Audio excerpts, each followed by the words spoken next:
of an ancient forest with mysterious mist and fog rising from it. This is the ancient forest of Shinto, shrouded in mystery and legends of creatures long forgotten. Camera zooms in on a young boy, Kubo. He carries a small banjo and wears a bright red scarf. There is a determined gleam in his eye as he marches forward. My quest is simple. Find my father's magical suit of armor and use it to defeat the vengeful spirit from my past. The plot follows Kubo as he navigates through the forest, meeting strange creatures along the way. He comes across a path split into two directions, one right, one left. He looks uncertain. Which way should I go? Suddenly, an old woman appears from the shadows and looks at Kubo. Her eyes sparkle with a glimmer of knowledge. The magical armor is hidden in the cave to the right. Thank you. Go forth, may goodness protect you. The old woman disappears into the shadows and Kubo sets off in the direction she told him.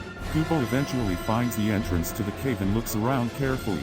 He spots something glimmering in the entrance and reaches for it. He lifts a miraculously well-preserved suit of armor from the darkness. It's my father's magical armor. He examines the armor closely. As he gazes admiringly at the armor, his scarf emits a bright light and he suddenly remembers an old tale his father had told him before leaving for war. My father said the only way to defeat the vengeful spirit from the past was by using this magical armor. Kubo straps on the armor and sets off, determined to fulfill his destiny. Small shoreside village in Japan. It's peaceful and tranquil. Kubo, a young boy of about 10, proudly walks through the streets of his village. He waves and greets everyone he sees. Kubo is content and happy in his quaint little village. Kubo walks along the beach, searching for shells and other small treasures. Suddenly, a strange, ethereal figure appears before him and speaks in a strange voice. I was once the samurai of this village. I died long ago, but I still have one final task to complete. Kubo is confused. He steps back a little, unsure of what to make of the spirit. The spirit explains that Kubo must find a magical suit of armor once worn by his late father in order to protect himself from gods and monsters who are looking for him. He leads Kubo to a river and shows him a magical fish that can give him clues about where to find the armor. The spirit disappears, leaving Kubo all alone in the forest. Kubo must use the clues from the magical fish to find his way to the armor. He must brave the journey and use all his strength and courage to survive. After a long and arduous journey, Kubo finally finds the armor. He puts it on and is filled with a newfound courage and strength. Kubo is ready to take on the gods and monsters that are chasing him. He can finally restore his family's honor and protect his village from the evil forces that threatened it. Beautiful mountain valley in which a young Kubo faces a giant wooden figure. Kubo is a small boy with short black hair, wearing traditional Japanese dress with a Wellington slipper and a cone hat. His companions, a snow monkey and a beetle, stand either side of him. I am Kubo. I have journeyed here to vanquish the evil within this land. Kubo holds a magical shamisen, a 3-stringed musical instrument. He yells a battle cry and strikes the instrument, which releases a magical energy. The wooden figure glows with energy and shatters into 1,000 pieces. I will use my heightened sense of power, enhanced by the help of my friends, to protect this land from the terror it has suffered for far too long. Kubo runs to the edge of the valley, followed by his friends. He stops and looks out onto the rolling hills. For my family was cursed by my mother's evil sisters and my grandfather. My left eye was stolen in infancy, and only with the help of my magical powers and my companions can I subdue them and complete my righteous quest. I was born with a gift, the power to bring stories to life. Kubo walks through the village, carrying a few items in his hand. Kubo stands in the village square, gathering a crowd. Folks, today I'm going to tell the story of my father, the villagers murmur in excitement. Many years ago, there was a powerful samurai who dedicated his life to protecting his beloved wife and his son, me. The villagers gasp in awe.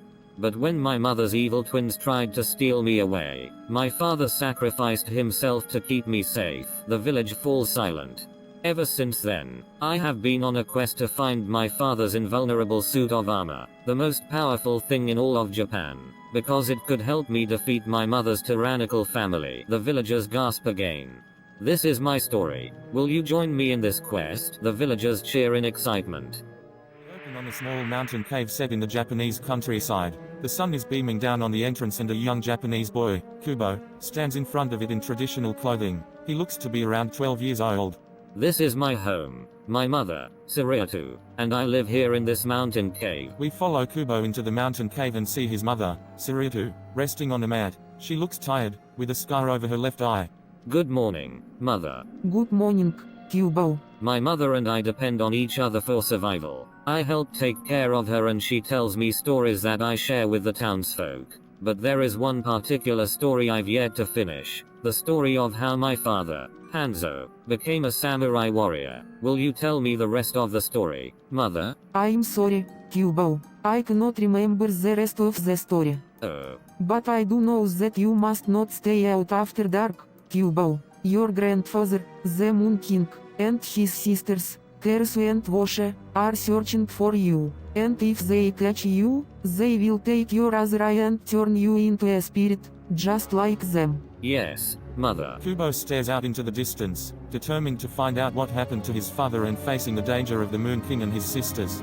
And so, I will do whatever I can to find out and protect my mother, even if it means risking my own life. A rolling sea and an encroaching storm. A lone figure bobs in the tumultuous waves. A small boat carrying a woman with a pack on her back and a beetle insignia.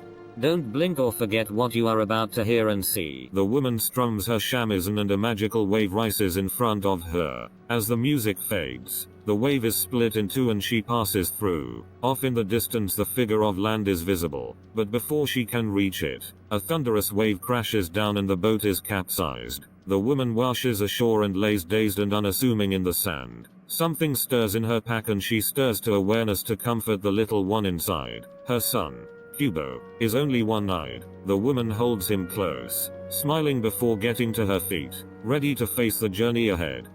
We find our hero, Kubo, now Art Parkinson, 10 years older and wiser, dressed in a patchwork robe he created from the clothing he was found in. His mother, Siriatu Charlize Theron, sits beside him, in a semi-vegetative state.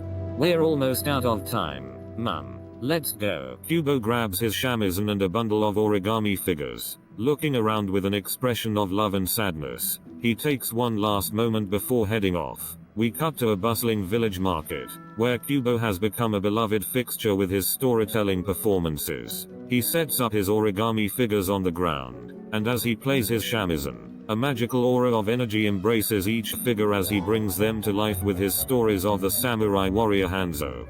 And so, Hanzo donned his 3 pieces of magical armor, the sword unbreakable, the breastplate impenetrable, and the helmet invulnerable, and set off on his grand quest to battle his great nemesis, the Moon King. The villagers listen enraptured as Kubo's stories come to life before their very eyes. The sun has set and the village bell rings in the evening. Kubo quickly wraps up his performance and rushes home to his mother. He takes one last look at his paper figures before leaving. Goodbye my friends. As he bids farewell to his story creations, Kubo takes solace in the fact that, even if they are gone in the morning, their stories will remain forever. We see Kubo and his mother preparing to leave their home and head back into the village. Come on Mum, let's go tell some stories. Sun is setting and Siriatu is telling Kubo a story. Kubo, tonight I'm going to tell you a story about your father, Hanzo. He was a great warrior and he loved you very much. What happened to him? He died protecting you from your grandfather, the Moon King. But he was just like you, very brave and strong. You must never forget this. And you must always remember to wear your protective charm, Mr. Monkey, with you wherever you go. If you ever forget these things, Siriatu's sisters and the Moon King will find you. I understand. Kubo is watching his mother sleeping and talking in her sleep. The origami paper begins to fly around the room. Mum. Kubo, what happened to your eye? This. Your father, Hanzo, he took the Moon King's eye. He died protecting you. The village is abuzz with excitement as people prepare for the Bon Festival. Children laugh and play in the square, setting up lanterns for the evening's festivities. Kubo, Art Parkinson, an 11-year-old boy, watches with awe. His elderly friend, Kameo, Brenda Vicaro, approaches. Kubo, it's time for us to light our lanterns.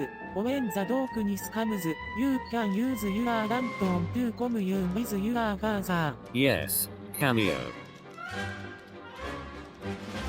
Kameo helps Kubo light his lantern and gives him a few words of encouragement.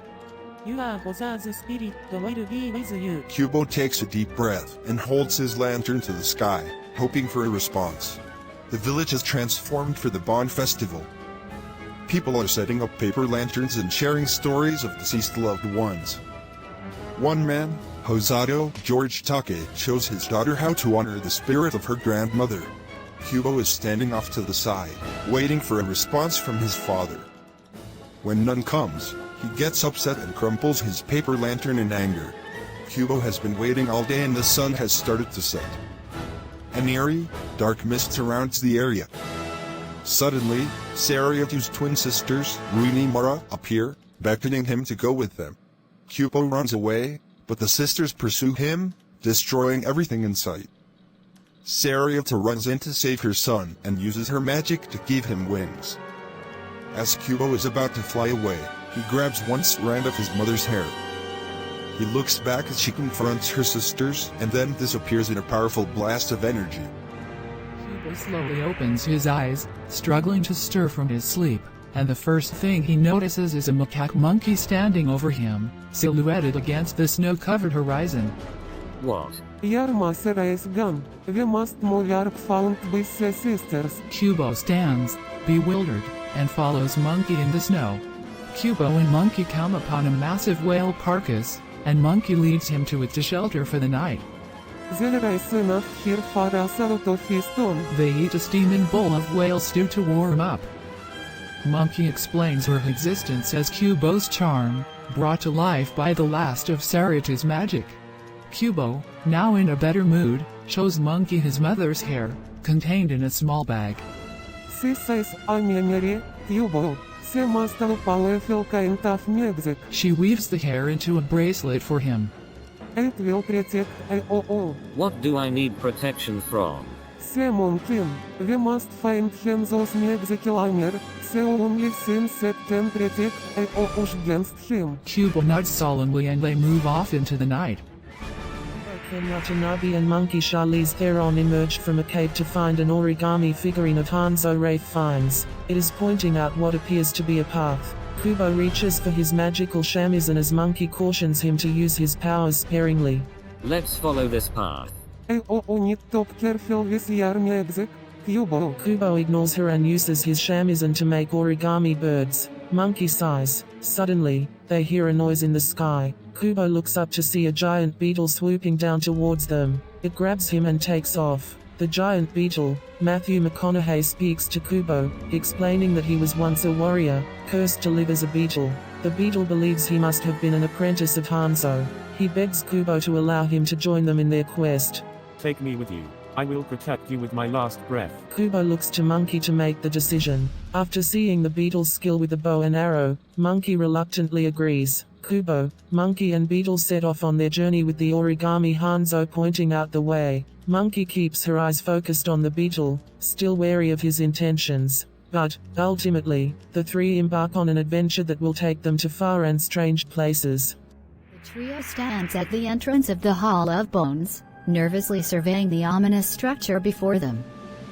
Kubo takes a deep breath and steps forward. Whoa. The others follow suit and gasp as they notice a monstrous skeleton guarding the sword unbreakable. It's so big. How are we gonna get past it? You'll see. Kubo cautiously approaches the skeleton and reaches out to grasp the hilt of the sword unbreakable, one of many swords stuck in its head. I'm scared. Don't worry, Kubo. I'm here with Kubo grasps the hilt and at that moment, the skeleton dissipates and the sword unbreakable is free. Kubo holds it triumphantly aloft, triumphant. I did it. The others cheer in excitement. Well done. Now let's take the sword unbreakable to the edge of Long Lake. The trio makes their way to the lake's edge, where Monkey and the Beetle argue about the strength of Kubo's magical abilities. He's not strong enough. He can do this. He can. I can try. Kubo takes a deep breath and reaches out towards the lake's waters. And before their amazed eyes he begins to craft a massive ship out of leaves. We can use this to cross the lake. As the ship approaches the other side of the lake, Monkey and Beetle marvel at its size and poise. Wow, You really can do anything. Suddenly, Origami Hanzo points out the glinting of the breastplate impenetrable beneath the lake's surface. There it is, the breastplate impenetrable. Together we can get it. The trio celebrates their success and continues on their journey, with Kubo proudly at the helm of the ship, feeling a deep sense of belonging with his newfound friends. Kubo and Beetle standing near the edge of the lake, gazing out at the deep blue waters. Beetle, I need you to do something for me. The armor of my father Hanzo is hidden in the lake somewhere. I'll do my best to get it. Beware, there is a creature living in the lake. Its mother warned me of. Its eyes can entrap you and show you images that will make you stay submerged forever. I'll be careful. Beetle jumps into the lake as Kubo stands anxiously by. A storm is brewing. I'm going after him. No, oh no. Monkey and Saritu's sister battle each other. Kubo retrieves the armor in time but is entranced by the Garden of Ice. Meanwhile, Beetle surfaces and is sent by Monkey back to find Kubo. Kubo nearly gets swallowed by the underwater creature. Sarietu was not weak. Feeling in love made me strong. Monkey defeats the sister. Beetle and Kubo sail across Long Lake in a small boat, the beauty of the scenery offsetting the somber mood between them. It had been days but we had made good time. As I looked across the lake I couldn't stop thinking about the images I had seen in the garden. I knew I had questions. Questions that I wasn't sure if I wanted to know the answers to. The boat pulls ashore next to a cave, and Beetle helps Kubo out. We found shelter in the mouth of the cave, and it was here I finally learned who I really was. Kubo and Beetle step into the cave, and standing before them is Saritu, Kubo's mother. I had found my mother. I was sent to yours to find and kill Hanzo, to protect your kingdom in the heavens. I was ready to do as I was commanded, but when I encountered him, I could not go through with it. It was not his power or strength, but rather his mercy and compassion that prohibited me from completing my task. We fell in love and made a life together and I was born. But the Moon King, my grandfather, he found us and in his rage he attacked my father and stole my eye. My magic was the only thing that saved us and allowed us to escape. She then explained her plan to keep us hidden and safe, and it was then that I realized why he wanted my other eye. He wanted to welcome me to his kingdom, where it would be cold and hard and perfect. My father was gone, and I never imagined the reason why until now. Your father may be gone, but you are not alone. You have me and you have Beetle, and together we will make our own kingdom. Kubo embraces his mother as Beetle looks on. Kubo dozes off in his bed, clutching tight to his shamisen. Saritu comes and sits down on the edge of the bed. She looks deeply into Kubo's face, her own face lined with melancholy. What is it, Saritu? I should have told him before now. The magic keeping me alive is fading. Once I'm gone, he won't have anyone to take care of him. You'll have to be the one, Beetle. I will. Beetle takes Saritu's hand and gives it a squeeze. We enter a lush green forest. In the center of it is an old man, crouched in prayer posture and playing a shamisen. He is blind but for his keen ears, and he can feel Kubo's presence. You are on a quest to find the hermit in vulnerable, the last piece of your father's armor. Yes. Then you must find it in the place where Hanzo might have lived. Where's that? Hanzo's fortress. The old man plays a few more notes on his shamisen. Kubo wakes up, a new determination in his eyes. Let's go. We have to find that helmet. The trio discovers a mural depicting the locations of the pieces of armor. But there is no helmet. They are soon confronted by the second sister, who has come to exact revenge on Hanzo for breaking his promise to her. Hanzo. I am Hanzo. Kubo and Saritu are astonished to learn the truth. My memories were stored away and manifested in this origami figure. The second sister, brimming with rage, prepares to strike a death blow to Beetle. But before she can, Saritu calls out to Kubo. Kubo, play your shamisen and fly away. Kubo grabs his shamisen and strums it, breaking 2 of the 3 strings and setting off a blast of energy that eliminates the second sister. The trio returns to their village, and in the light of day Saritu finally reveals to Kubo her identity as his mother. Kubo smiles, and his heart is filled with an indescribable joy. On a desolate landscape below a cloudy sky, Kubo is kneeling silently beside Hanzo's motionless body with the monkey charm lying broken at his feet. Goodbye, Hanzo. He looks sadly towards the sky as a single tear falls from his eye. He looks to the origami figure of Hanzo that is lying crumpled on the ground and notices a drawing of the helmet. He gets to his feet and picks up the sword and string from his father's bow, making a bracelet from it and putting it on his wrist, next to his mother's hair. He strums his shamisen, breaking the last string. Kubo's wings appear and he takes off flying towards his old village. Kubo arrives back in his village to find it in ruins and the villagers meekly greeting him. He warns them to leave before the Moon King arrives and sets off to retrieve the helmet. He finds it disguised as the bell and takes it, completing his armor. Kubo stands tall and determined as he looks to the sky, demanding that his grandfather face him. I'm ready now. Ralph Fiennes appears, hovering above the village, revealing an old man from the dreams of Kubo. He offers Kubo the chance to give up his eye so they can be together and become immortal. Number, I won't give you my eye. The Moon King takes the form of a giant fish-like creature and attacks Kubo, sending him flying into the nearby forest. Kubo gets to his feet and runs through the forest, the Moon King chasing after him. Kubo reaches the graveyard, where the village ancestors are buried. The Moon King confronts Kubo as the hiding villagers look on. The Moon King mocks Kubo as he finds his broken shamisen and his mother's hair, father's bowstring, and a hair from his own head to restring it. Kubo uses the shamisen and his magic to summon the spirits of the village ancestors. He tells the Moon King that their memories, and the memories he has of his parents, are the most powerful kind of magic there is. The Moon King moves in to finish Kubo, but is repelled by the spirits, and a final wave of magic from Kubo strips him of his power. The Moon King vanishes in a flash of light, and Kubo stands victorious. The villagers look on in awe as Kubo reclaims his shamisen and with it, his confidence. Morning sun shines down on a small village on the outskirts of town. The Moon King stands silently at the center, surrounded by villagers.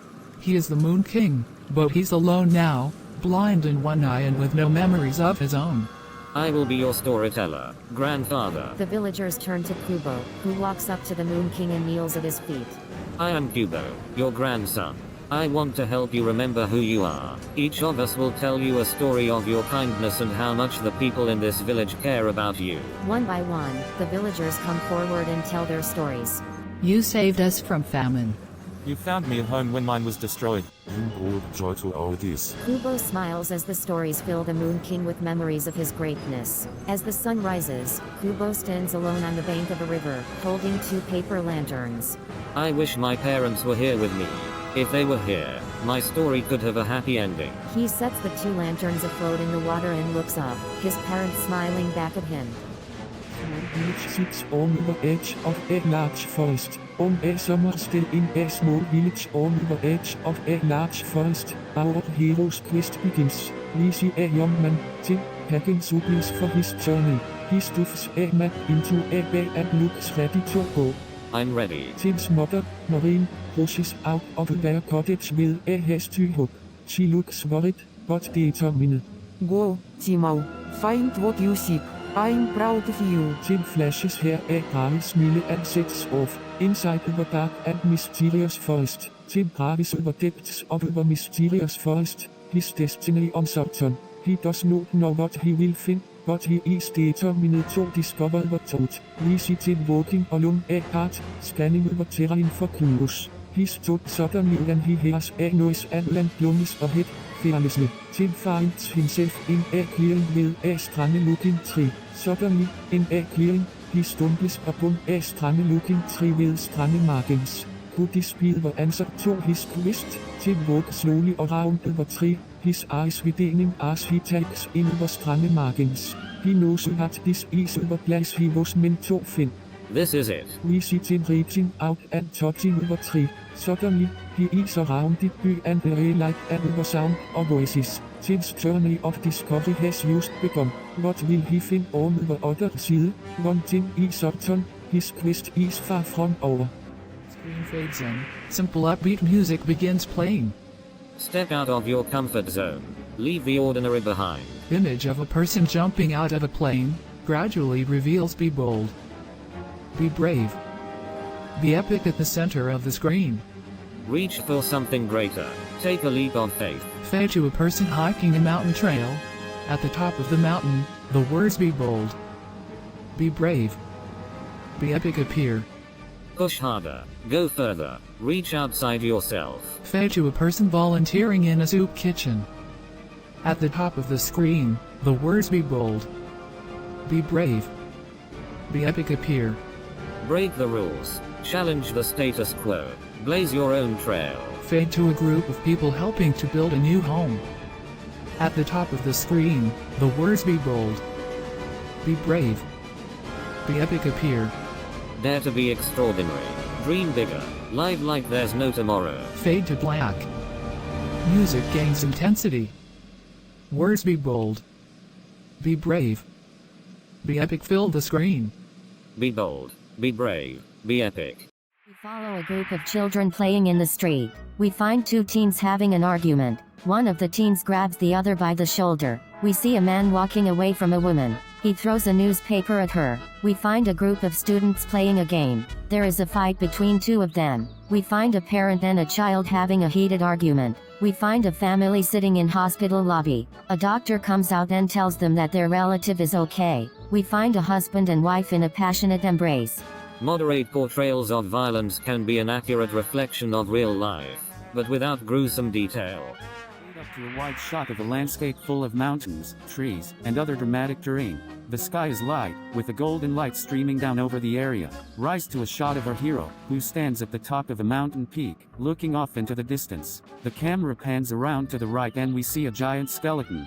I can't face this thing alone. Cut to a shot of a group of heroes, all armed with swords and other swords-like weapons. There is a glint of determination in their eyes, with the sun glinting off their armaments. They stand poised and ready for battle. The camera pans out to an aerial shot of the group walking across the landscape with the giant skeleton in the distance. Cut to a shot of the group standing face to face with the giant skeleton. The giant skeleton brandishes its weapons in a threatening manner. We must fight. The group charges forth into battle with the giant skeleton. Slashes and blocks and stabs become increasingly intense as the fight progresses. Suddenly, out of nowhere, a giant centipede jumps into the fray, adding yet another element of danger to the already intense battle. The camera pans around to the hero in the middle of the action. In a single, swift motion, the hero brandishes his sword and cuts down the giant centipede. There is a collective sigh of relief from the group, and they continue their battle with the giant skeleton. Cut to a shot of the group in victorious stance. They have conquered the giant skeleton and their swords are held high in victory. We did it. The camera pans out to a shot of the landscape, with the group standing still in victory. The sun is still streaming down and the light is still golden. The scene fades out. We see a woman, Name, walking along a beach. She is wearing a light-colored sundress.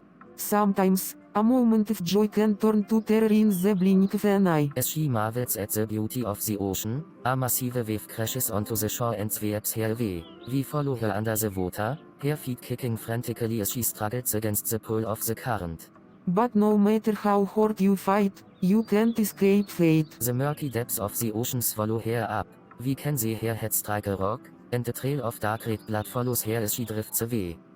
Single figure moves through an empty alley. Clawface steps into frame, wearing a hooded cloak and brandishing a dangerous steel claw. Clawface raises his arm, ready to strike. Suddenly, Anna, early 20s, throws a few punches and dodges Clawface's blows. She's skilled at fighting, but the steel claw lands a few deep wounds on her side. There's a sharp intake of pain and her shirt is now stained with red. Clawface stares at Anna for a few seconds, then he slowly withdraws the claw, leaving a glistening wound on Anna's side. Anna takes a moment to catch her breath, stifling a sob as she looks at her wound. That's it. I told myself I wouldn't cry, not when there's still so much work to do. She takes a deep breath and moves on, determined. Clawface, who's become a silent observer, watches her go, as if impressed. Hustle and bustle of life courses through the city streets. The alleyway is dark and eerily quiet. A man, slouched against the alley wall with a bottle in one hand. He is caked in dirt and wearing tattered clothing. Go. He takes a swig from the bottle. Done. The hustle and bustle of life courses through the city streets once more. Some three sisters gathered in a room, all smiling and laughing, talking and playing with each other.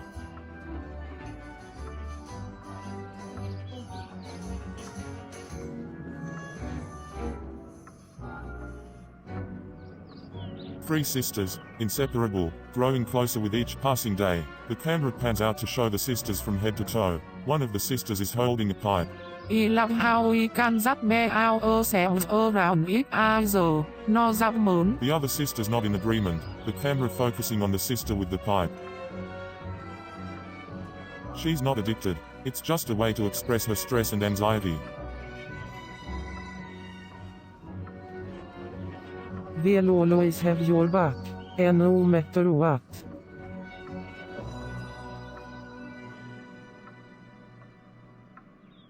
The pipe is put back on the side table and the sisters all laugh and hug.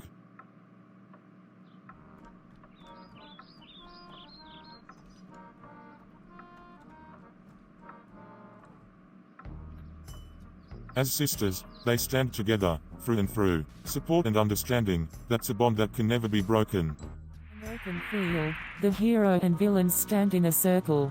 So, this is it. That's right, it's the final showdown. All of you terrifying villains have put me through all sorts of difficulties, from terrifyingly powerful enemies to unearthly creatures. But here we are. You are brave for coming here. I have no choice. I need to stop you all and protect my world. What makes you think you can defeat us? I have the courage and determination to see this through.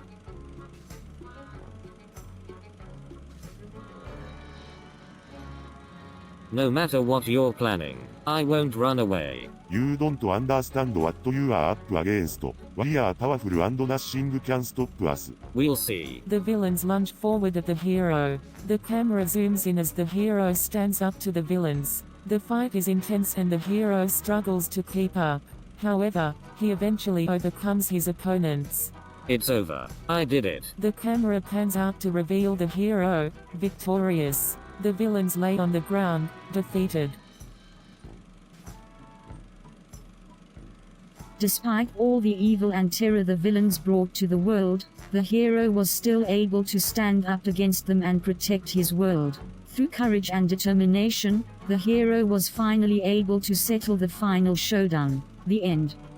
See Kubo hunched over, carving a small figurine. He looks around carefully, as if expecting something. Suddenly, we hear a faint voice on the wind. Kubo. Kubo jumps, looking around frantically.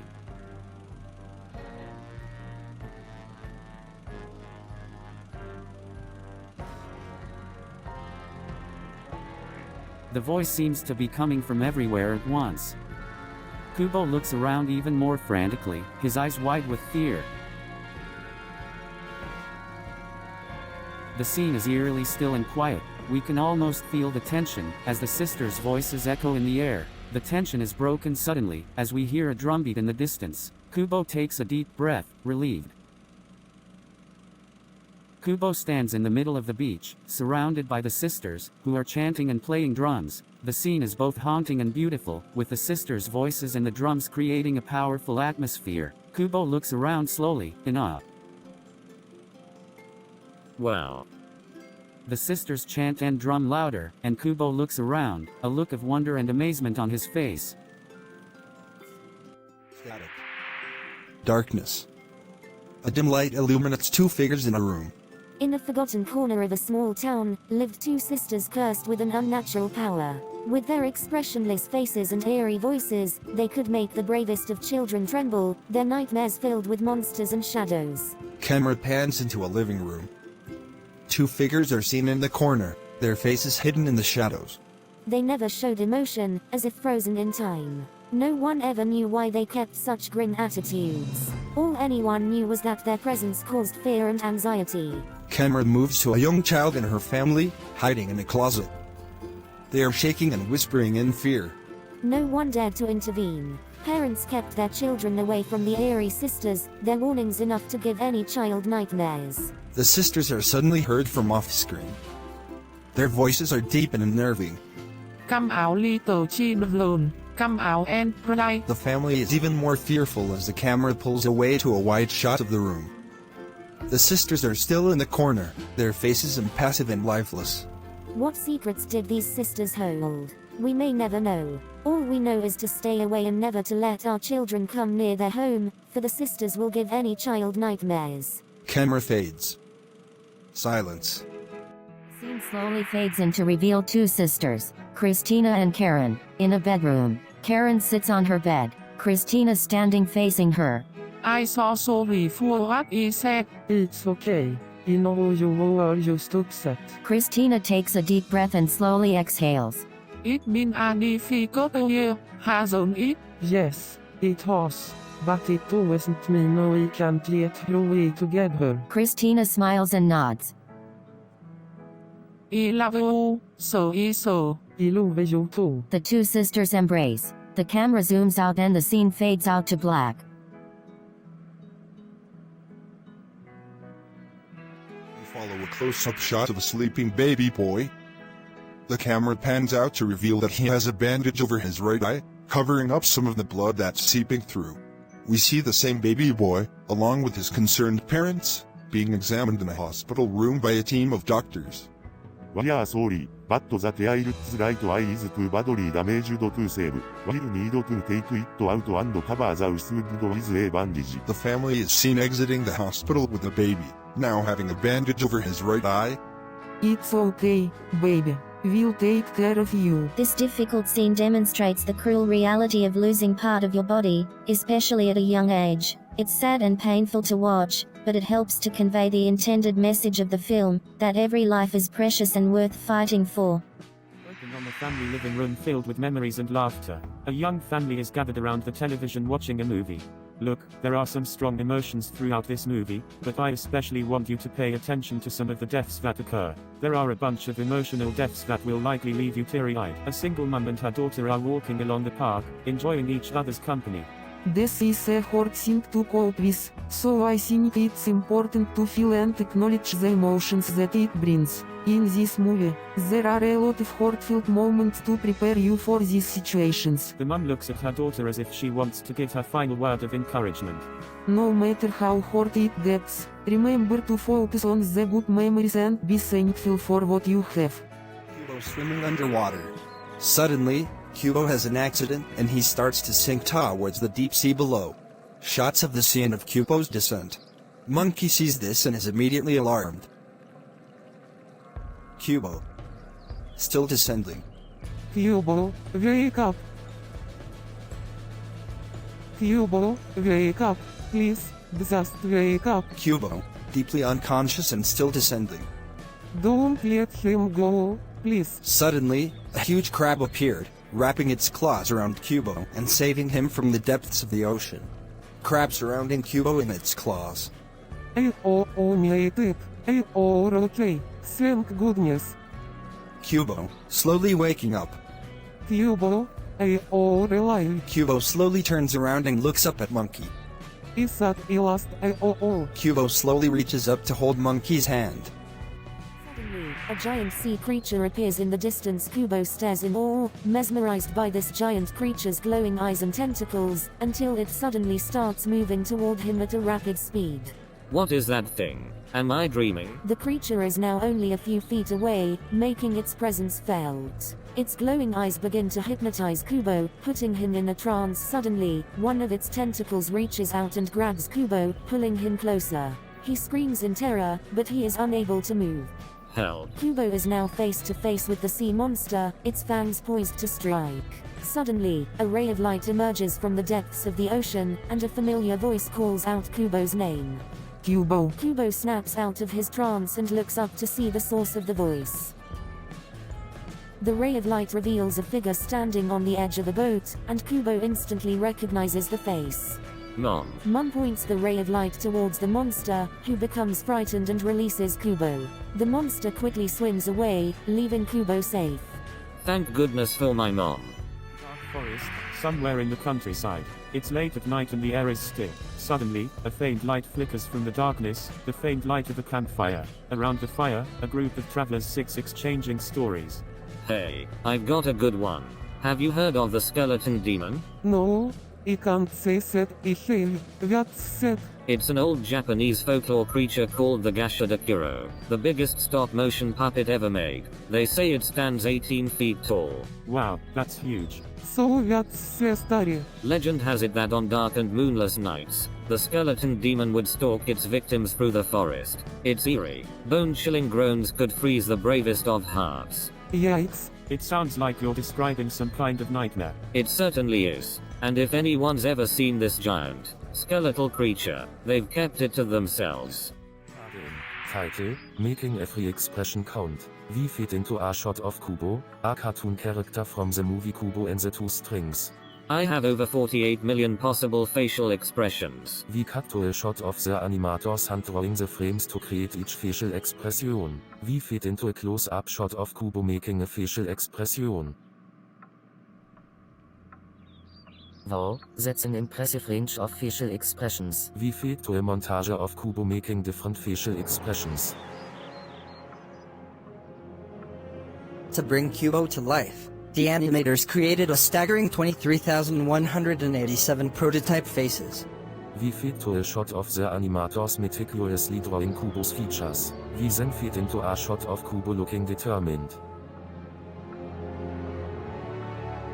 Every expression had to be perfect, and every tiny detail had to be just right. We fade into a wide shot of the animators proudly looking at their work. We then fade into a shot of Kubo making a facial expression of joy. Thanks to the hard work of the animators, Kubo was able to make every expression count. We fade to black and the credits appear. Walking along a path in the countryside, an instrument sling over his shoulder. About 3 years ago, my grandfather gave me a 3-stringed instrument. At first I had no idea what it was or how to play it, but I practiced every day and eventually learned how to play it. Kubo's hands move over the strings of the instrument expertly. I soon discovered that it was a shamisen, a Japanese stringed instrument. It has a unique sound that I just love. I use it to express my feelings and make music with it. It's been an amazing journey to learn how to play the shamisen, and I'm proud to call it my own. Kubo playing the shamisen by a lake, surrounded by nature. I feel like I've been able to connect with my ancestors and their music when I play my shamisen. I hope to pass on this tradition to future generations so that the beauty and artistry of this instrument can live on through them.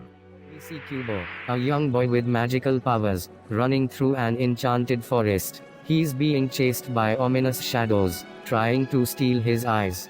They're coming for me. I need to get away. Suddenly, he comes to a hidden cave entrance. He looks around nervously, but it's his only chance.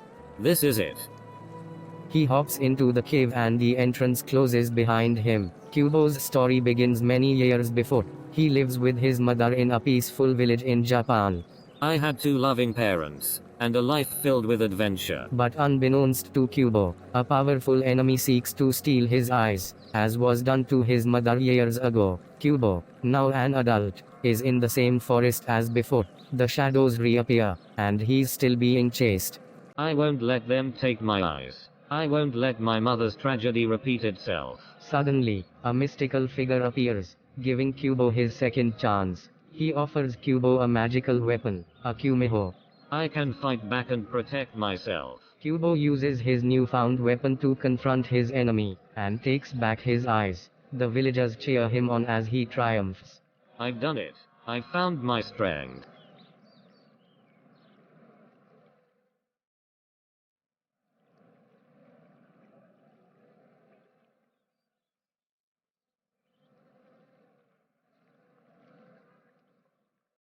Sisters Kirasu and Wasi are walking down the street holding hands.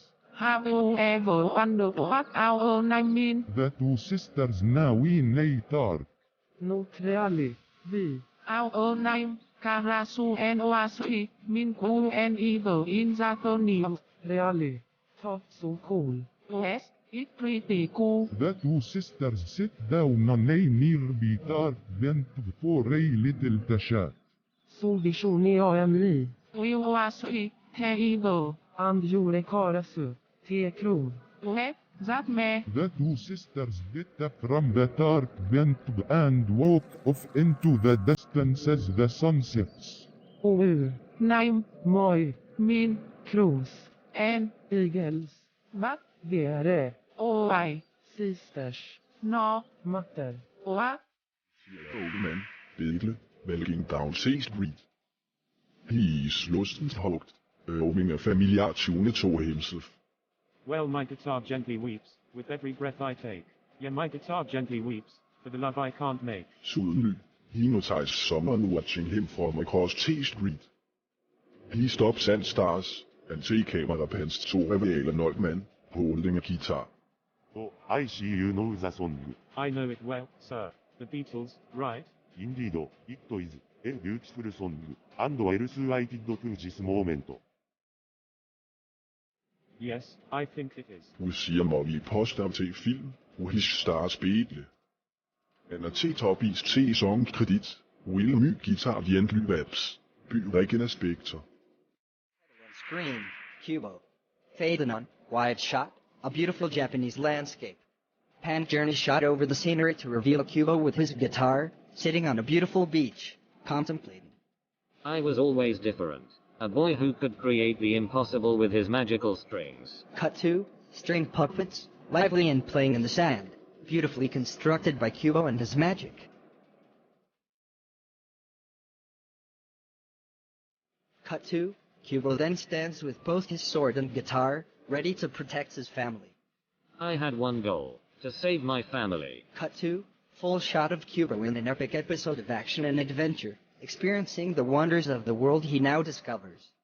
My journey will take me far beyond my imagination. Title on screen, Kubo and the Two Strings. Kubo and the TWO Strings, the epic journal of imagination, no playing in Tetris. Shot of a street in Osaka. For the cadres, Japan has been the center of the anime universe, and with it, the city of Osaka has its own unique place. Cut to a close-up of Beetle. Hey my friends, I'm Beetle, and I come from Osaka. Cut to a shot of Beetle with a western hat and cowboy boots. But a closer look reveals so many things. Beetle speaks with a Western American accent, not the typical Japanese dialect of the people of Osaka. Cut to a shot of a group of kids in an anime shop. Did you see Azumanga Daioh, the animation 2002, and Magical Shopping Arcade Abenobashi, 2002? Yeah, der is so cool. He attacked the people from Osaka in the English dubs were made to sound like they were from the West. Cut to a close-up of Beetle. What do you think? Could it be true? Cut to a wide shot of the kids and Beetle. Yeah, it's possible. Maybe Beetle is meant to be from Osaka, but speaks with a Western American accent? Cut to a close-up of Beetle. Maybe so. Into shot of Isaac Hempstead Wright wearing a t-shirt with the movie title of the box Trials. Hello there, I am Isaac and I am architect to be part of the second Laika movie to star a Game of Thrones 2011, actor in the lead role, I play X in the box Trolls, 2014, and Art Parkinson, who is recon start on Game of Thrones, will play my brother Kubo. Fade to a shot of Art Parkinson who is holding a t-shirt with the movie title of the box Trials. I'm Art, and it's really cool to be part of the same movie as my on-screen brother. Working together was great and it was fun to explore the fantasy elements of this world with Isaac. Fade to a wide shot of Isaac and Art. We are really proud of the movie. We had a great time bringing this story to life with Laika and we hope that audiences are excited to follow us on our adventure. Shannon Timble holds up a stunningly crafted and beautiful pipe. It is carved from bamboo and was originally meant to be used in a handcrafted washi pipe for a woman of the moon. This is the famous witch finger pipe shape. I was inspired to make this pipe for the Moon Sister washi after watching Adam Davidson create the original shape. It took us many months, but we finally created the perfect long shank with its partially sandblasted bullcap bow. The Moon Sister washi stands in the moonlight with her pipe in hand. The long bamboo shank and partially sandblasted bullcap bowl are clearly visible.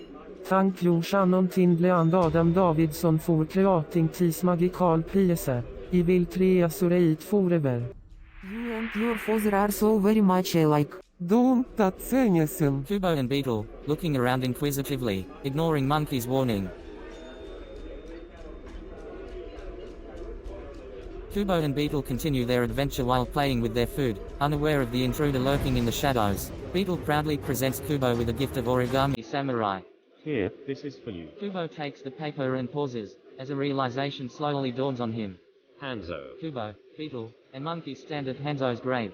I always felt a part of me belonged here. Kubo looks at Hanzo's grave. He looks enlightened, understanding that Hanzo was his father. I finally understand.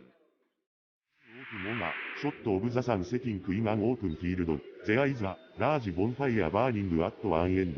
Why then focus in on Kubo, an 11-year-old boy, standing a few feet away. He is wearing a traditional Japanese kimono and holding a paper lantern. The camera turns up and we see his father, Hanzo, walking away from him. Kubo was so looking forward to the lantern ceremony, to honor his parents' memory. But this year, something had changed.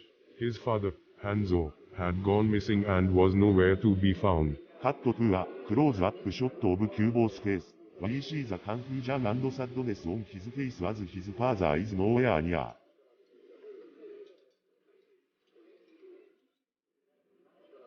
We then focus back on the bonfire near the sunset. Kubo releases the lantern and we hear him whisper. Goodbye, Papa and Mama. We then focus back on a close-up of Kubo's face.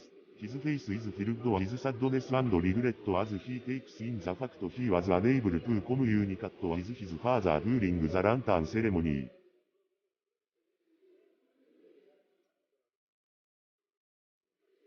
Little did he know that, in fact, his father was still alive. But only at the end of the movie does Kubo discover that fact and is he able to see his then deceased parents. We then cut to a wide shot of a magical scene. Kubo and his father are walking to the group of paper lanterns which are being released into the night sky. The camera zooms in and we can see a big smile on Kubo's face. For as long as I can remember, I've been connected to my parents. Even though they were gone, their memory and love were always with me. That was my strength. It gave me the courage to take on my greatest fear, my grandfather, the Moon King. And in that final confrontation I found the courage I needed to survive. My father had left me his bowstring. My mother had left me a single hair, and I had a single hair of my own. All three of these things combined would be the final string on my shamanism. With this, I was more than just me. I was connected to my parents, and that gave me even more strength to face my fear. From then on, I have been known as Kubo and the two strings. My parents, and me. We are three strings that cannot be broken. Festival grounds in a small Japanese town. The town is alive with the bustle and energy of a colorful festival in full swing. Over the top of the cheerful commotion, we hear the voice of Kameyo, a young girl. Hey, Kubo. We find Kameyo standing beside her friend, Kubo, a young boy. He's absorbed in the retelling of his latest epic story. So, the samurai fought bravely against the giant spider yokai. Wait. Can you work a giant fire breathing chicken into this one? Kubo pauses, distracted by the request. He looks around, clearly searching for inspiration. Suddenly, a surprise shines in his eyes and he looks to Kameyo, excited.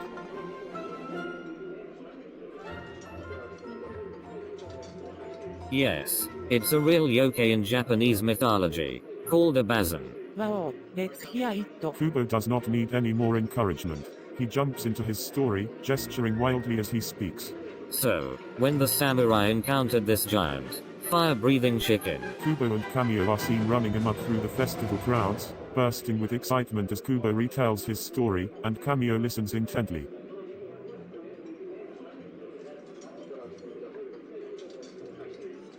Fade into a close-up of a monkey's face. I've always had this mysterious scar under my right eye, ever since I could remember. I've never been too sure what the story behind it was, but I've always felt like it meant something special. Cut to wider shot of monkey as the camera moves around her. After meeting Kubo, I finally found out the true meaning of this scar I have, and my whole life was changed. It turns out that the scar under my eye is the same as the one his mother, Rewritten, had when she was alive. It was like destiny was connecting us all together. Cut to wide shot of monkey walking through a forest. Even so the scar was in my right eye, and not my left like Rewritten. It was like a sign that I was connected to this family. set igas apatafe, and ivianzectomia exertiobom yuset. Cut to close up of monkey's face. Ivianzectimtono set cheviasentelom, and set ivias bzast as determined to protect him as his maservias. We were going to fight bgesser and me exercet no marath our family vias hot. Monkey and Beetle are outside as they approach Hanzo's fortress. The ancient stone facade looms over them as they ascend the large staircase and enter. Kubo stops in his tracks and stares in awe at the two large doors, covered in a painted mural depicting his family. Kubo, his mother, and his father, all together, embracing their young child. Kubo just stares in reverence. Come on, kid, it's time to go. Kubo slowly turns to the doors ahead of him and steps closer. He slowly reaches out and touches the painted template of his parents and himself. Goodbye, Mum and Dad. The doors slowly swing open and Kubo separates from the painted version of himself, effectively symbolizing the divide from his now missing parents.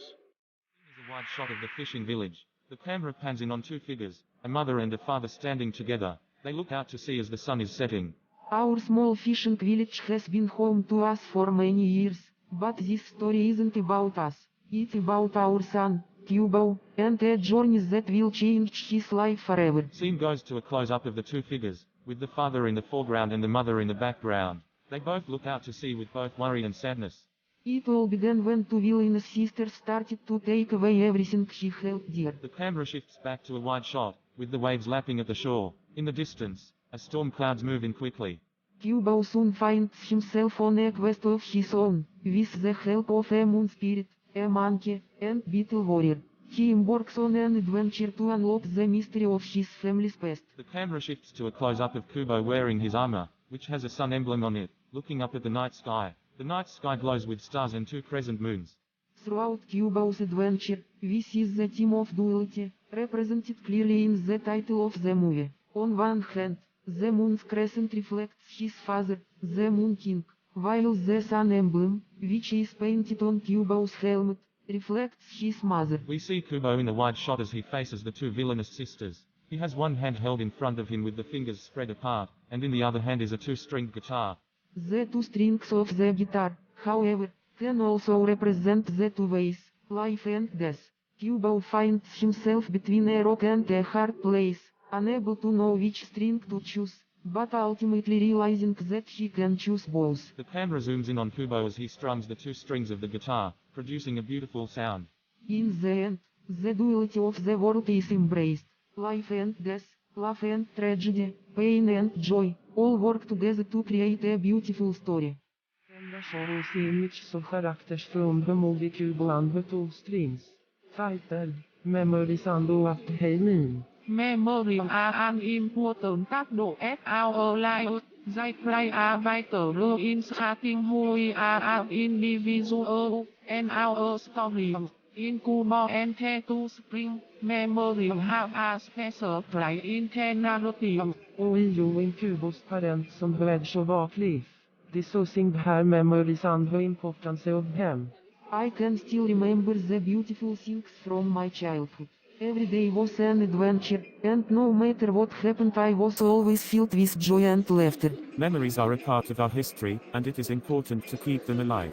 They help us remember who we were, who we still are, and where we are going. We witness Kubo's grandfather, the Moon King, who has lost his memories and appears much different to how he once was.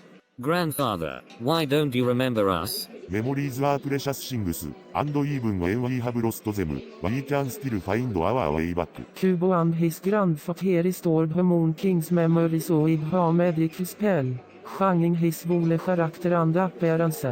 There is magic in memories. It can change us and remind us of who we want to be. Though they may fade, they remain a part of us forever. In Kubo and the two springs, memories play an essential role in the story. They remind us of the importance of remembering who we are. Memories say our identity, and are something to be cherished, no matter how fleeting they may be. Title, Cherish Your Memories. A beach at sunset. Kubo stands in the sand, gazing out to sea. His mother appears from behind him, smiling. Kubo. Kubo turns to look at her and smiles. His mother kneels down and hugs him tightly. I'm so proud of you, my beloved son. You have been strong and brave. Now, it's time for you to go out and follow your dreams. Kubo looks into his mother's eyes. I promise I'll make you proud. Kubo's mother smiles, tears forming in her eyes. I know you will. Kubo and his mother embrace one last time. His mother looks out to sea, seemingly lost in thought. Kubo. Kubo's mother stands and walks away, her figure slowly fading into the sunset.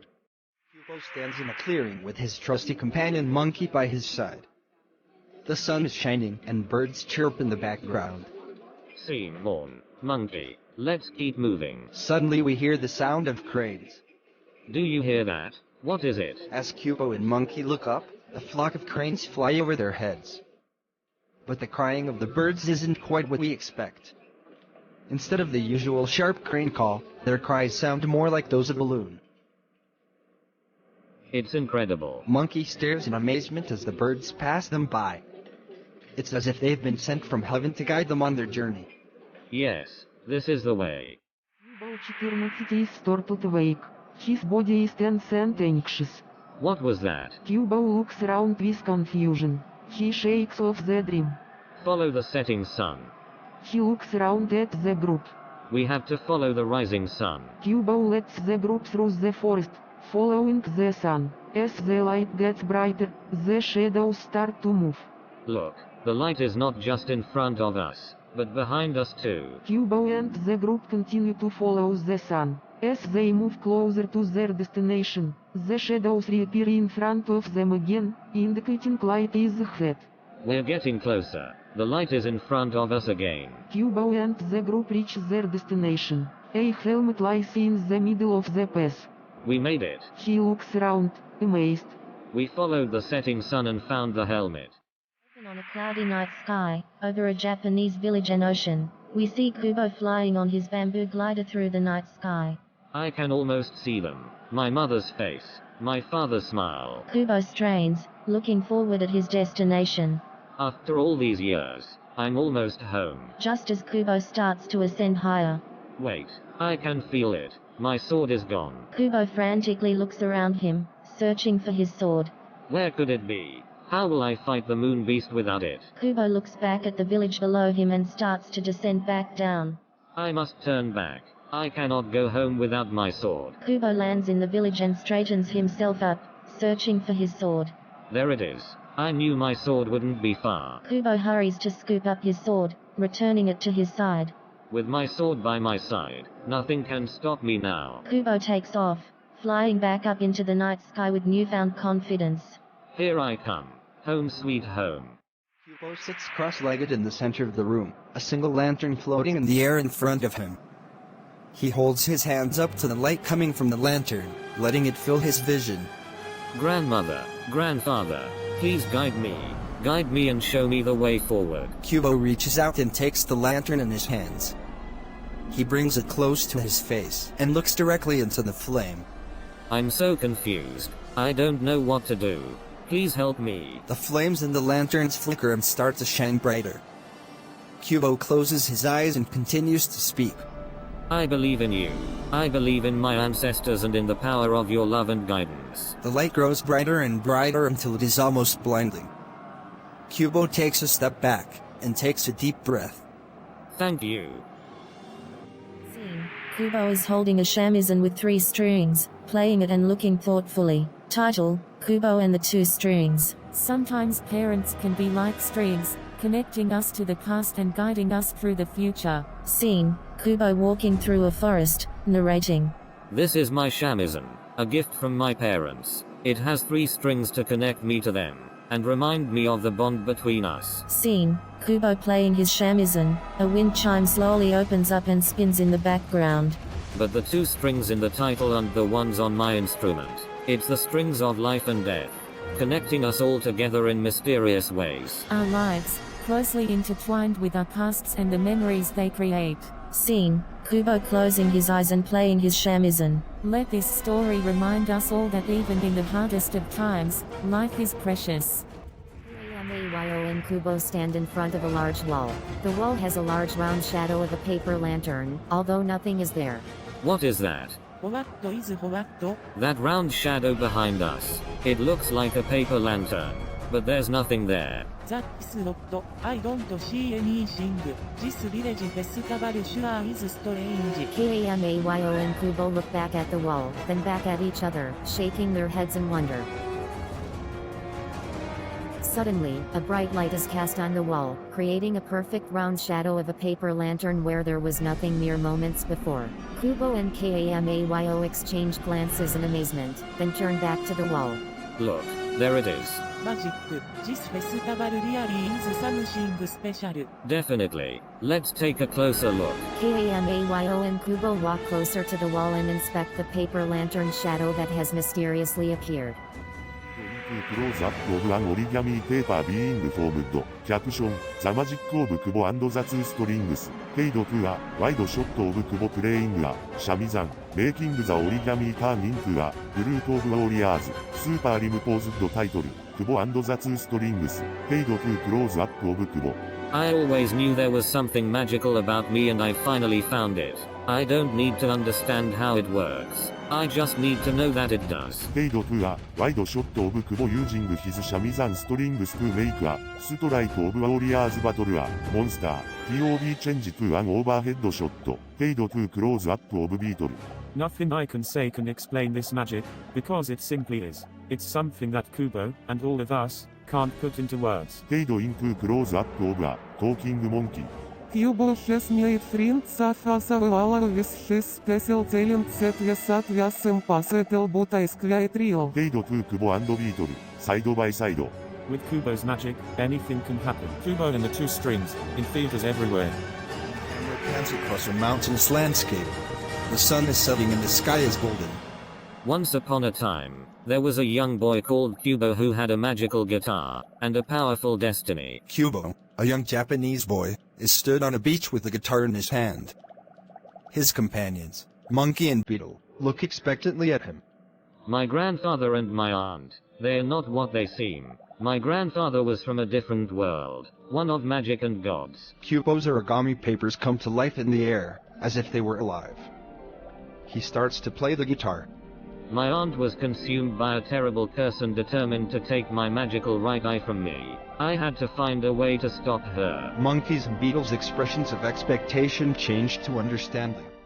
M-A-O-O-D. The music crescendos as the camera pans around the village and the beautiful origami creatures can be seen. But that's a story for another time. The filmmakers let the characters explain when they need, yet when they do it's done in the form of storytelling, a cinematic experience. Working on Kubo cowering in fear, he's surrounded by black shapes, creatures from the shadows, sent by his evil aunt and grandfather. Monkey. Suddenly, Monkey appears from the darkness, transforming into a human form from a spirit. It's okay, Kubo, I'm here. We have to get out of here. We can't stay after dark. Kubo and Monkey quickly gather up supplies and escape the house before Kubo's aunt can catch them. Kubo and Monkey find themselves in a lush, untamed forest. Kubo looks around confused, not knowing which way to go. Let's find the items I need to protect yourself from your evil aunt and grandfather. Kubo nods, determined. Suddenly, a mysterious giant skeleton monster bursts from the ground. Kubo and Monkey must figure out which one of the swords stuck in its skull is unbreakable. Which sword is the strongest? Kubo and Monkey find themselves in an underwater cave. Suddenly, they are surrounded by an eerie group of floating eyeballs. Monkey warns Kubo not to look at them too long or he will be put in a trance. Don't get too close. What are they? They are the guardians of a powerful secret. The scene fades out as Kubo and Monkey journey further and further on their quest for safety. Over a bustling Japanese marketplace, we find young Kubo, playing the shamisen and weaving a magical tale. His audience of villagers watch, enthralled. In a distant time, in a distant place, an age-old mystery can be found. Kubo continues his tale, and the villagers erupt in applause and coin tosses. He picks them up and smiles. We pan over the small village. We follow Kubo to his home where he finds his mother tending to the garden. I'm home, Mother. Oh, Kubo, welcome back. Kubo smiles and tenderly gives his mother a hug. Quickly now, the sun will be setting soon. Kubo quickly rushes inside, and the sun hangs low in the sky. Kubo closes the door shut just as the light of the sun sets. We hear a loud, menacing screech and the front door is violently thrown open. We find two menacing figures enter, followed by a sinister laugh. Kubo looks up in terror, and we're left hanging.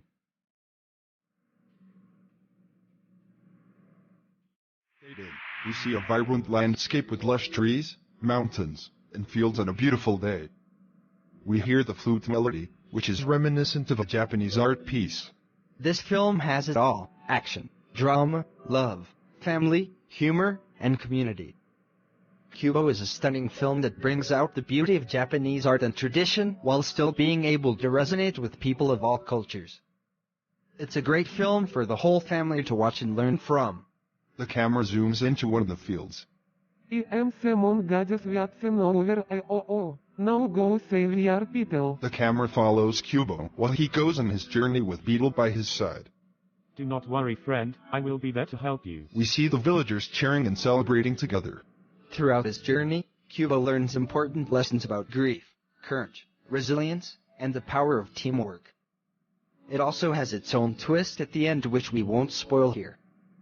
Kubo and the Two Strings is an enchanting stop-motion animation film that brings out the best of its characters. A shot of a beautiful view of a crisp, clear, blue sky. We see Kubo, an 11-year-old boy and his mother, walking across a far-reaching, lush farmland. I don't understand why I'm here. I have no idea what I'm supposed to do or why I'm supposed to be here.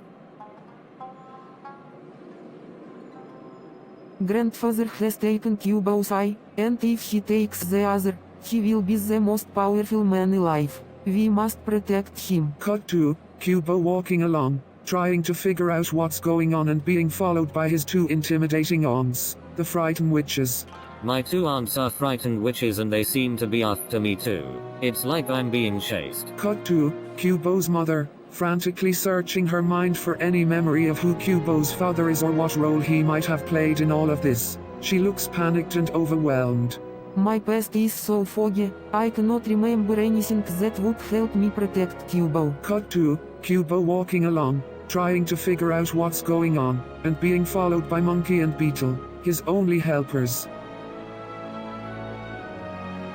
Come on, Kubo, keep going. We to Find the magical honor to defeat grandfather and save your other. eye. Cut to Kubo now on a boat, floating across the sea to a mysterious island in search of the magical armor to help protect him. He looks up to the vast sky with a sense of hope and optimism.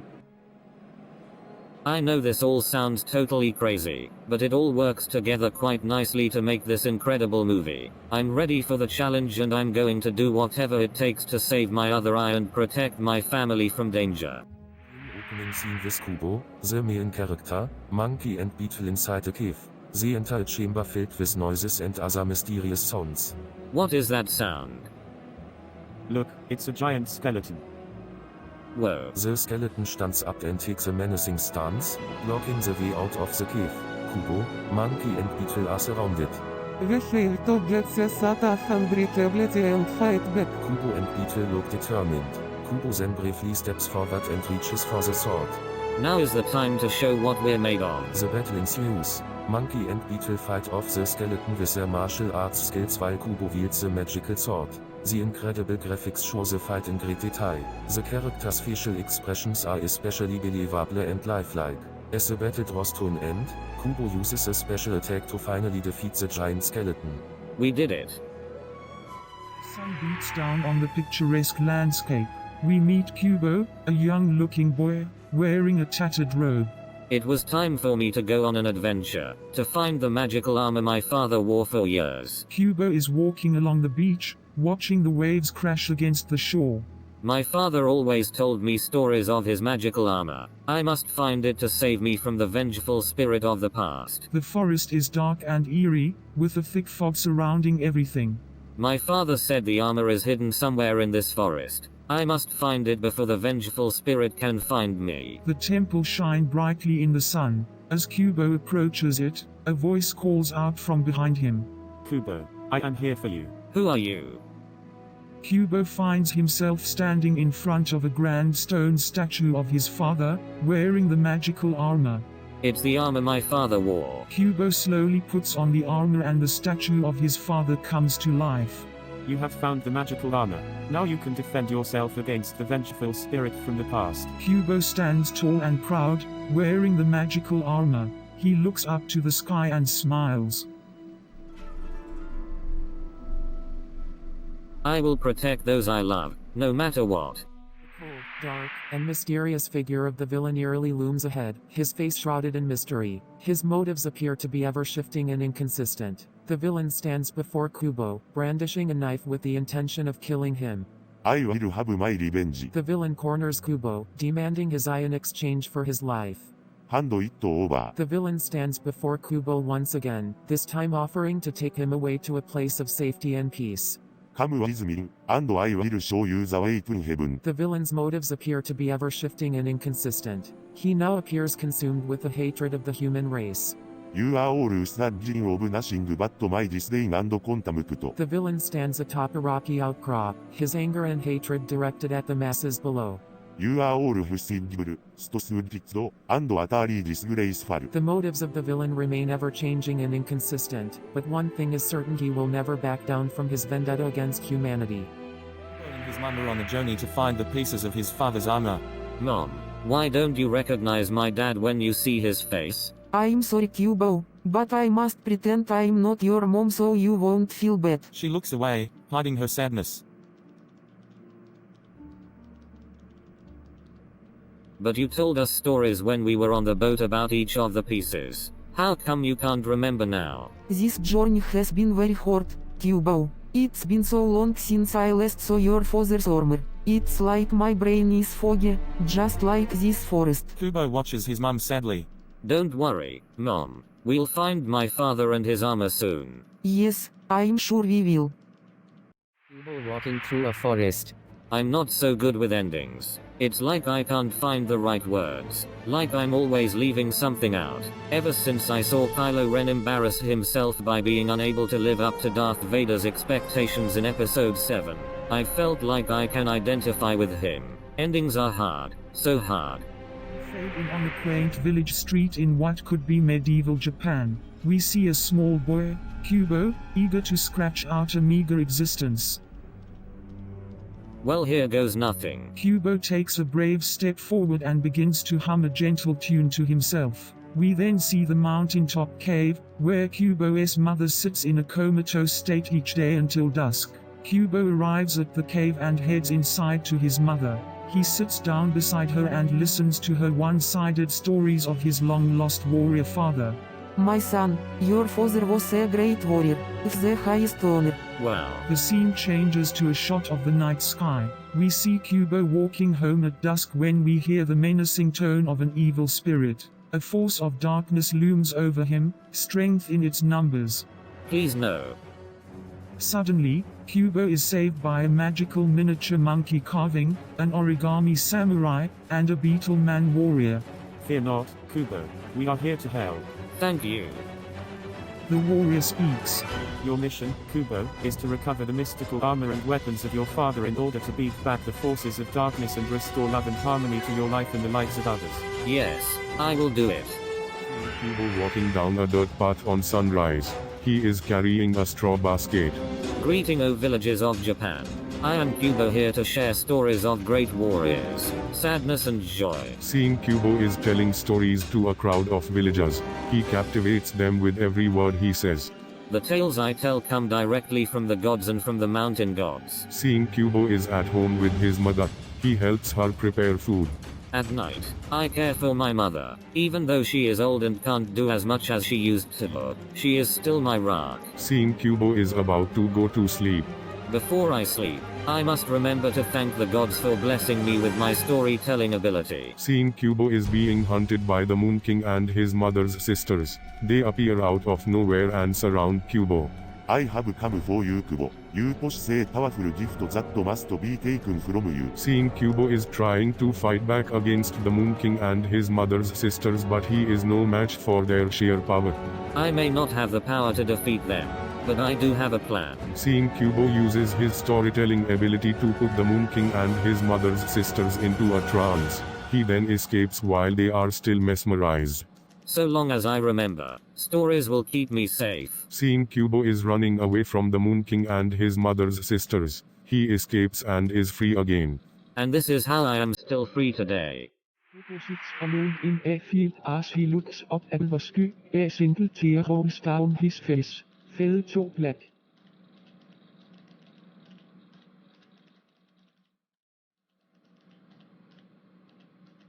We open on a scene between Kubo and his mother as they discuss the importance of stories and memories. What are stories and memory, Mother? Stories and memory are like two sides of the same coin. Together they give us our identity and shape who we become. Kubo embarks on an adventure to reclaim his family's legacy. Along the way he finds out what it means to be a family. Does it have to do with love? Yes, Kubo. A family isn't built on blood relatives, but on love and adventure. Kubo battles his enemies through adversity and overcomes them, understanding the importance of memory and stories. I'm beginning to understand. Memory and stories give me substance. That's right, Kubo. Never forget that. Kubo is surrounded by the people and the things that make up his family. He looks up at the sky and smiles as he knows now what it means to be a family. Filled to black.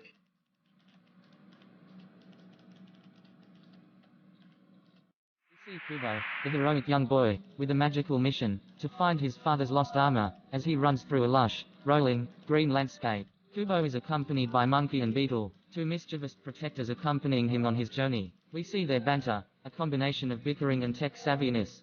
Say Beetle, what happened to that amulet? It was stolen by the sisters, but I reprogrammed their sacred robot.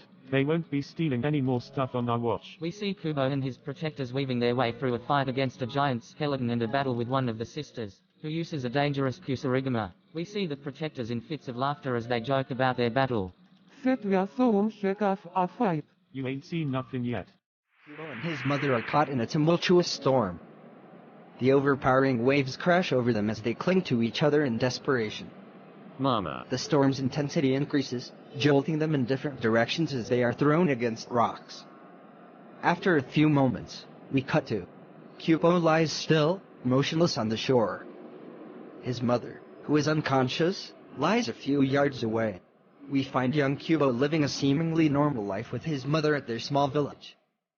Everything seems peaceful, but Kubo's mother sternly warns him of the dangers beyond the village and the need to stay out of sight.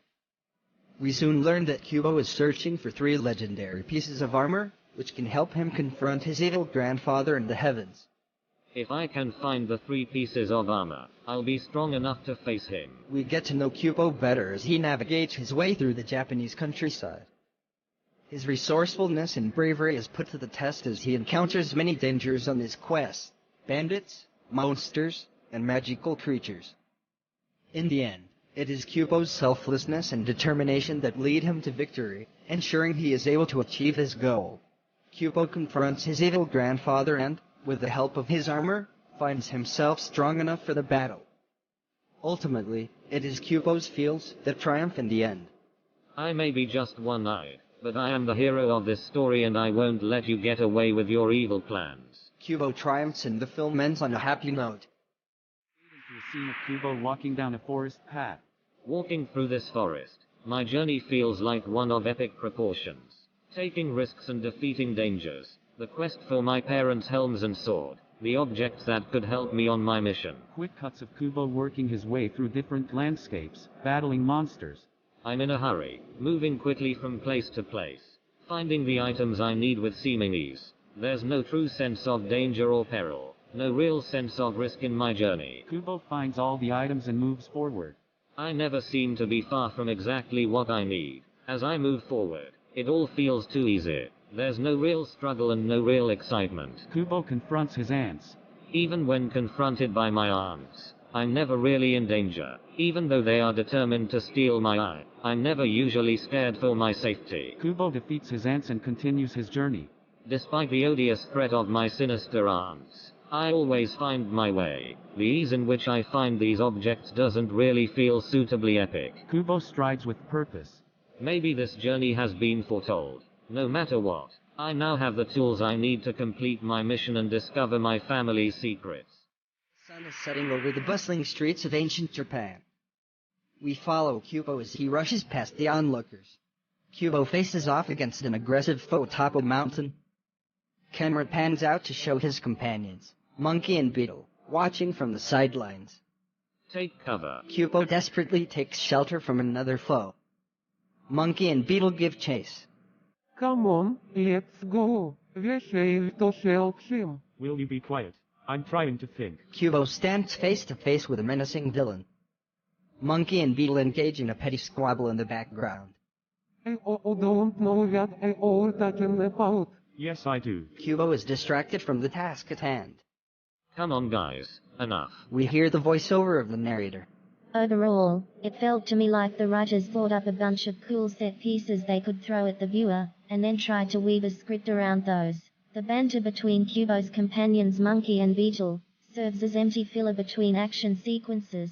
Their constant squabbling is overplayed and annoying. It also bugged me that despite the lovingly realized visual depiction of ancient Japan, the characters acted and sounded so American. We see a busy village on a small island bustling with joyful activity. Young Kubo stands in the middle of it all, delighted by the commotion. Welcome one and all. Come and gather around to hear the tale of heroic samurai on a daring crusade. As Kubo begins to play his guitar and weave his magical story, the village folk stop to take notice, laughing and cheering with approval. Kubo's mother sits alone on a pier, humming softly and gazing out at the stars. When Kubo arrives, she looks up from her reverie with a worried expression.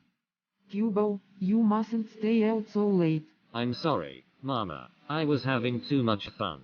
I promise. I won't stay out past nightfall again. Kubo and his mother kneel in front of an altar, a sacred ritual held to honor Kubo's father and receive his guidance.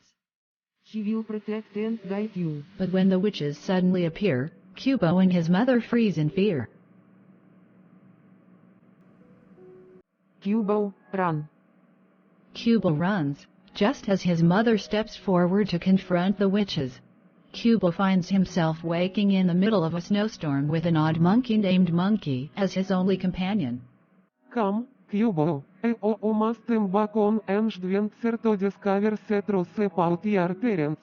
But how can I? Your destiny awaits. Also, away. Kubo looks up, his eyes filled with resolve. With a smile, he takes Monkey's hand and they walk into the unknown.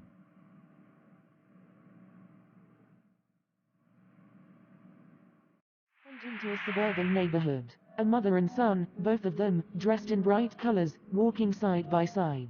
Alright, now remember, pay careful attention to everything you may see or hear. We follow the small family as they walk down the street, taking in the sights and sounds of the neighborhood. An ice cream truck playing a familiar song, a little girl playing hopscotch on the sidewalk, and children laughing in the park. Through the boy's eyes, we witness the vibrant and joyous scenes that saturate his world. His mother, ever by his side, occasionally whispering in his ear, as if to assure him that these moments will live forever. See that, son? These are moments to cherish. They'll be with you always. The two of them round a corner and come across something unexpected. A group of teenagers, gathered around a graffiti-covered parking lot, all listening to a low hum of music. Pay careful attention to everything you may see or hear. We see the look of fear in the eyes of the mother, before she quickly brings her son close and guides him away from the scene. The next few shots alternate between quick cuts and slower, richer moments of discovery. Our young storyteller, his eyes not missing a single thing, takes us on his journey of ears wide and soaking up every experience. As we cut back to the mother and son walking along the street and emerging from the shadows of this alley, we hear the mother's voice again. That's it, son. Pay careful attention to everything you may see or hear. Now, What did you learn today? We watch the boy think for a moment, taking his time to ponder and savor each experience he encountered along his journey.